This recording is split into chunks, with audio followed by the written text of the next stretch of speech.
Today we're going to touch on a food fusion that I never thought would happen, and that is the United Kingdom and Ukraine. So here we have a collaboration between the two nations to make an MRE. So this is food provided by the British government, made specifically for Ukrainian troops, and provided to frontline units. I'm not really sure what British and Ukrainian fusion is going to look like, or what the English would make for the Ukrainian palate. But it sort of got me thinking about certain ideas, which I'll sort of go back to at the end of the video. But in short, this is just an MRE provided by the British government for Ukrainian troops. So here you see palyanitsa. So that is a very, very, very Ukrainian word. Palyanitsa. So this is a word that is actually used to sort of differentiate between Ukrainian and Russian troops, even if the Ukrainians are Russian speaking. They'll know how to say this word correctly, whereas a Russian troop would say it more like polunitsa, which is strawberry. So palyanitsa is a traditional Ukrainian bread. It's typically not very thick, sort of a holiday bread, but it's not super common. But this phrase has become sort of a symbol of Ukraine. It's a way to differentiate which side you're on, even if you're linguistically speaking Russian. So that's sort of why they gave them that name. And then there's also a turbo drone rocket that the Ukrainians have developed, and they gave it the same name. So you can see that this name has a lot of cultural significance in Ukraine. So here on the package you see dobovy ration. So that's a daily ration, and it's 2,500 calories. So a little bit more than an average ration, but maybe a little on the low side for an active soldier. And then зроблено у Великій Британії, слава Україні. So it says made in the United Kingdom or Great Britain, glory to Ukraine. So the two symbols of the two nations, the Union Jack, the Trizub, and the Trident, put together for what is possibly inedible if the stereotype for English food stays true, which I think is actually not really fair anymore. English food has developed a lot in the last decade or two. So we're going to open this up, but I have kind of low hopes for this because it feels a little abused. If you've seen the Friday the 13th movie where Jason sort of bashes that girl in a sleeping bag against a tree, that's kind of what this feels like, so there might be some damage in here. But we're going to see what lies inside, and I have a little bit of Coleman's just to see if I can spice this up a bit. Plus it seems the British absolutely love this mustard to no end, so it might help to improve this ration just a bit. I would imagine that there's probably a soup in there. All the foreign nations know that Ukrainians love soup, but we'll see. Let's get into it. Look at how big that is. Oh boy. All right, so here we have fruit flavored drink powder. Oh my God, it's in English. That's going to save me so much of a headache. Actually, all of it's in English. Wow, nothing's in Ukrainian. So this is a fruit flavored drink powder. See inkjet panel for flavor. What the hell is an inkjet panel? Might be missing some information there. So a fruit drink. Then here we have, oh my God, chili con carne. Chili con carne is one of my favorite meals ever. I adore chili con carne. So that's pretty exciting. Grant's. I don't know, Grant's, is this a well-known brand in the UK? Or are they just throwing trash our way? Oh, some slippage. Roasted salted peanuts. Another one of my absolute favorite snacks. Again, nothing written in Ukrainian, but, you know, picture of a peanut. How can you screw that up? Oh, now we're getting to the good stuff. Corned beef. This is one of my favorite canned foods. Corned beef. Oh my God, I haven't had this in years. And it's got that old school twist turn key on it as well. Oh my God. Everything's coming up Millhouse. A weird little shovel fork. Knife wrench. Knife wrench! Practical and safe. A slightly abused chocolate bar. So milk chocolate, smooth and velvety.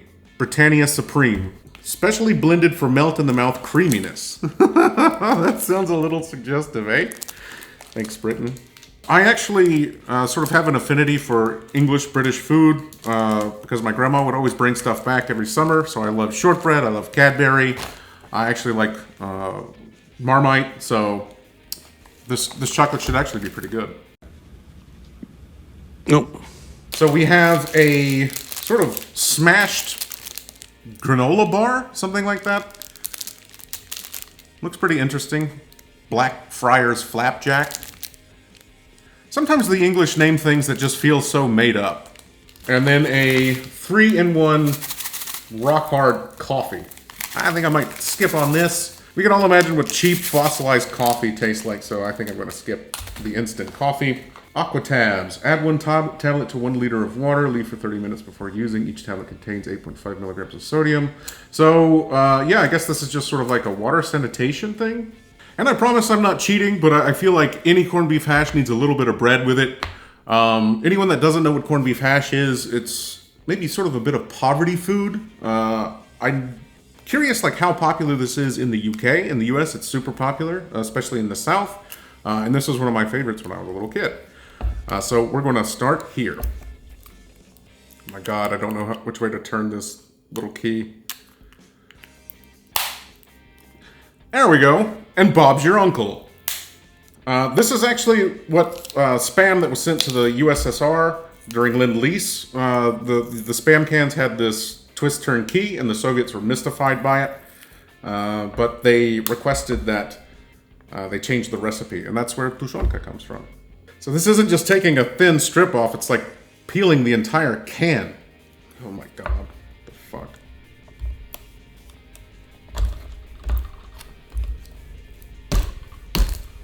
Must every day be a struggle? Get that corned beef smell. It smells a little bit more like cat or dog food than I would like to admit. Okay, well, we're close enough to the end that I can hopefully just pull this off without mangling my fingers. So, corned beef hash, there we go. That familiar packed luncheon meat. I remember it being a little bit thicker than this, but maybe I just screwed it up with my gruesome can opening. We're going to just cut a little off the top. Oh, gotta love that sound. Typically, this would be fried up in a pan, but in solidarity with my Ukrainian brothers, I'm going to eat it the way that they would probably be forced to, without a frying pan, and just mush it onto a piece of bread.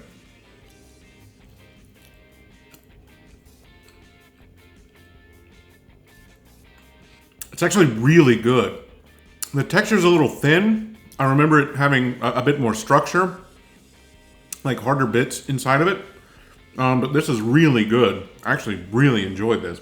I think that maybe this is one of the best things that I've had canned in a long time, you know, regardless of MRE or not. I'm gonna see if a little bit of Coleman's will spice things up just a little bit. We'll dab. One more for good measure. MRE sandwich.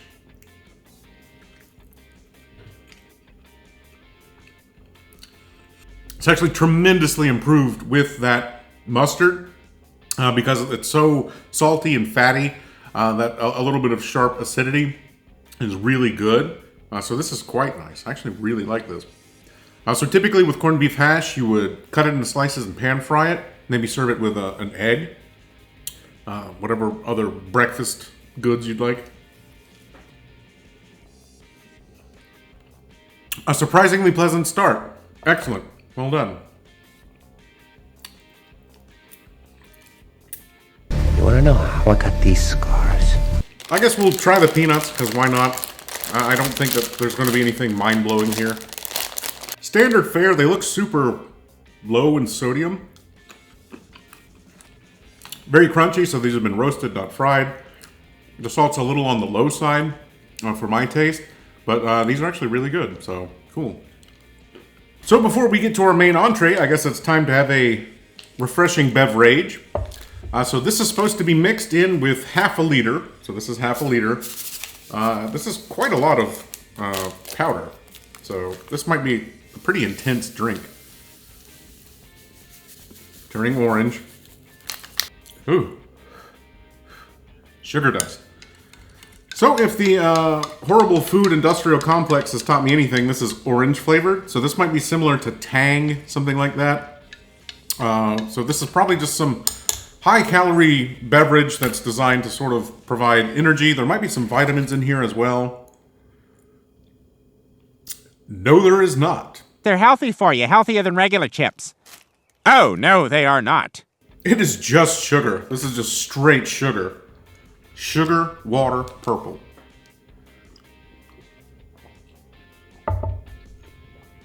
Ugh. Oh, it's really boring. It's got a really strange taste to it. It's like just acidic, not orange or anything. Oh, it tastes more like medicine than a sports drink or something. Ugh, so that's weird. No thank you.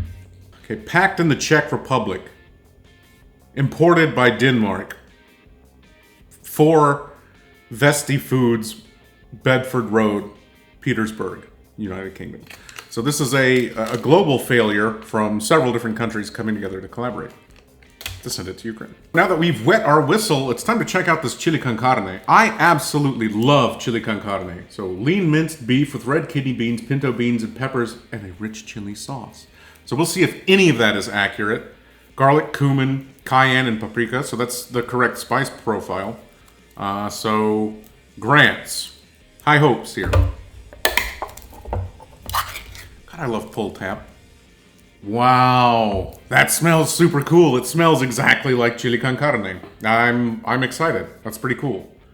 All right, so it's a little thin. Some chili con carne has sort of mince in it. I guess that's what this is. I like chili con carne with small chunks of meat. So I usually rough chop a piece of beef instead of use mince, but I'm weird. So here we go.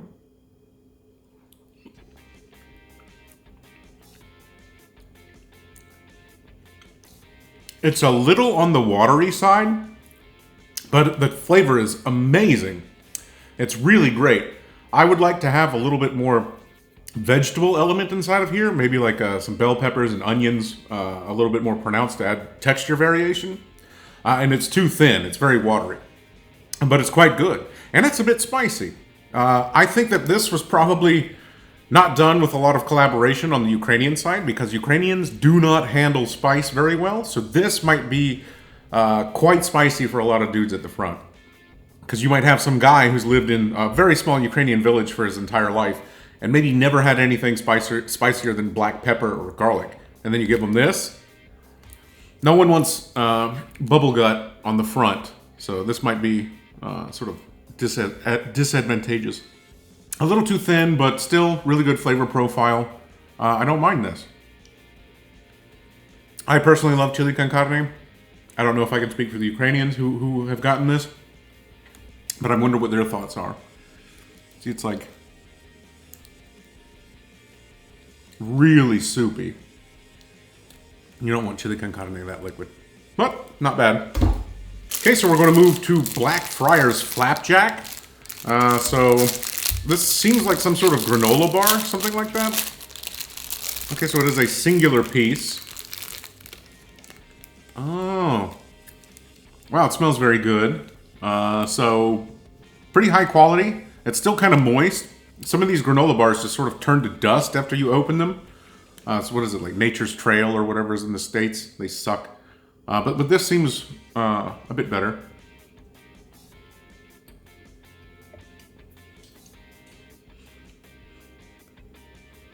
It's very good. It tastes like eating a block of sort of semi-preserved oatmeal with fruit in it. The texture is nice. The flavor is amazing. It's really hearty. It's really dense too. So this will keep you going for a long time. You can just throw this in your pocket and it'll last you longer than you think. But that's actually quite nice. I really like this. Full texture, fruits inside, compressed oatmeal. Not bad. Vegan friendly as well, hey-o. So in my mind, that would have been sweet enough to sort of be a dessert. But they've included some chocolate in it as well. I wonder where this was manufactured. Okay, manufactured using ingredients of non-EU origin and of the UK region. So that's pretty non-specific. Here we go. Smells like your typical sort of chocolate bar. It's got a little bit of that bloom on here. It's probably because it's been packed up for a long time. It doesn't smell super interesting. It doesn't smell bad. It smells sort of on the same level as a Hershey's bar. I'm sorry for any British people watching, but that's kind of what I would equate that to. Let's give it a go.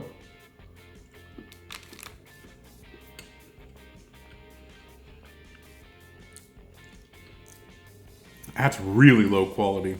Oh, it's like crumbles in your mouth. It doesn't melt. It tastes like granularity in it. It's just super sweet. Tastes almost fake. This isn't the delicious British chocolate that I remember as a kid.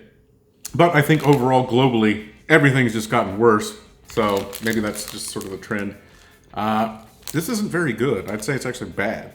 I like the granola bar more, both as food and as a dessert. I'd rather have that if I wanted something sweet than this. Swing and a miss. So not a tremendous amount of food inside of that bag. Everything's sort of calorie dense and it's quite small. That's actually sort of beneficial, so you can sort of just carry it with you. And everything breaks down into a can, so you're not carrying a giant package. It is a little bit strange that this was made for Ukrainian troops when the foods are very, very Anglo. To me, this is super familiar. I know and love all the flavors here, except the chocolate and that weird-ass fake Tang drink. I don't know what's going on there. But the corned beef hash is excellent. I wish that it was a little bit denser so that you could cut it a bit easier so you could fry it. It should create like a patty when you cut it. This feels a little bit more like a paste. You could also mix this in with like cubed fried potatoes and mix an egg in there with it. There's just a lot of versatility around corned beef hash. With the Coleman's mustard, really came alive. Much better flavor. The chili con carne was nice, but a little watery and maybe a little bit too spicy for Ukrainians. Can't win them all though. In general, that is the Belanica MRE made for Ukrainian troops by the British. But when I was thinking about this before I even opened the bag, I was curious if it would be some sort of fusion. So if they consulted with Ukrainians and asked them what flavors they liked and see if there's anything on the sort of English palate that would match. And it got me thinking. I think that I could make some pretty cool Ukrainian-British fusion food. So a bit of a combination of traditional Ukrainian flavors and traditional British flavors. And I think that I could make something really interesting.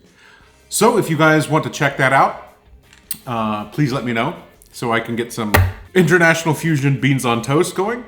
Thank you to the United Kingdom and the British people for the support they've provided to Ukraine throughout all of this. They've been a pretty constant advocate for Ukraine. While unfortunately the US has sort of waffled, but the United Kingdom has sort of stayed consistent. Let me know in the comments below if you guys would like to see my attempts to make Ukrainian and British fusion food, because I've got some really neat ideas and I'd like to share those with you. But otherwise, thank you guys so much for watching the channel, and as always, till next time. But this is really strange to me. Like, it's more like literally a block of mincemeat that's just been salted. People in the UK, is this typical? Do you guys eat corned beef? Still good though.